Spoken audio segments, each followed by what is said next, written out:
I'm here with Jeff, who's the head brewer at Frankenmuth Brewery.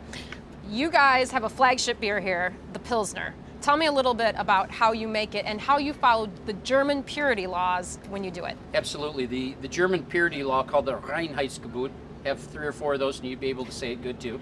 Maybe. Yeah, possibly. Allow for only 4 ingredients. Those 4 ingredients are water, barley, yeast, and hops. And so we follow that exactly for our German beers. As a matter of fact, I follow it for all of my beers. There's only 2 beers that I use something else in it that they wouldn't allow. Okay. And so we have 2 of the items here, which is the Pilsner malt and these particular hops. I'll talk about those in a second. And this Pilsner malt is so light in color, and I've already had a couple. I love this.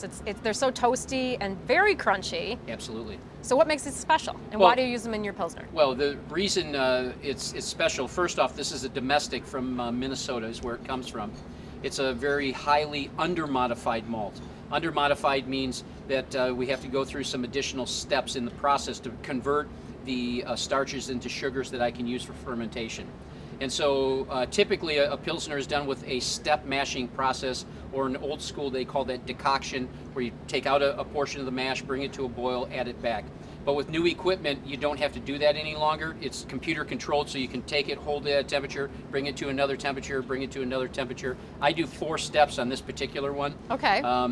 Because I'm trying to process the sugars at various levels and do certain protein rest. And it's important to do that when you do this. And I think that comes out in the final taste and the final product of making a very good Pilsner style beer.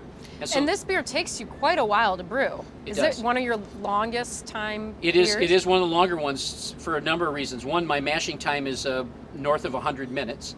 And then That is a long time. And then my boil time is 90 minutes. And then you have the other processing time there. So this, yeah, to do a batch here, we're between 9 and 10 hours. Oh my gosh. You know, to actually, this is for the processing of it, then you have the fermentation of it. This is no ordinary American Pilsner. Absolutely not. No, it's not, you know.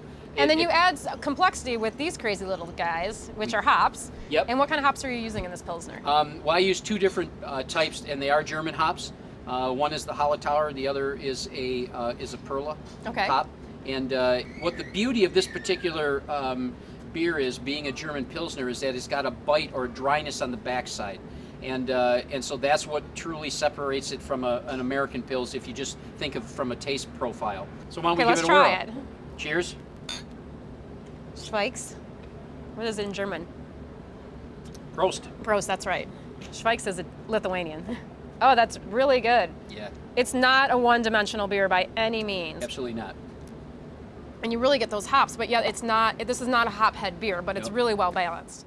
The ABV on this is 5.25. Okay. And the IBUs is 23. Okay, so you could have a couple of these. Absolutely. So Jeff, Frankenmuth Brewery is going to be at the Summer Beer Festival for the We Brewers are. Guild. Anything people should look out for, or should they just look for your old favorites when they're at the festival? Well, we're obviously going to have the old favorites. I've got a couple of twists that I'm bringing, some special ones, and kind of excited about those. And then there's some others that I'm still deciding on which one I'm going to bring and that kind of stuff. I But love yes, surprises. Absolutely, I do too. And so the theme, at least for me this year, is summer beers, easy drinkers. And so we've got a couple of those that we're bringing that are pretty good, and we'll see where that goes. I might bring a crazy beer, so we'll see I what love happens. it. Okay, so check them out at the Summer Beer Festival. And there's one other event next weekend, the 21st, correct? Here in the town of Frankenmuth. Absolutely. And what is that? It's called the Michigan Beer Celebration, and so we're hosting this at the Harvey Kern Pavilion, which is behind me actually, across the Cass River, and that's where the Oktoberfest and the World Expo beer is held. And so we've rented this out, and we've got live entertainment and all this stuff. Is going to be a blast, and we've invited breweries to come. And so we have, last count was 25 breweries that are going to be there. Awesome. And we're asking those breweries who do Oktoberfest style beers to at least also bring that one so that we can showcase it. So it's like Oktoberfest in July. Absolutely. And you can also celebrate Christmas in July here in Frankenmuth anytime you'd like, 363 days a year. So head to Frankenmuth and visit Jeff in the Frankenmuth Brewery any time of the year, because it's always great drinking German beers.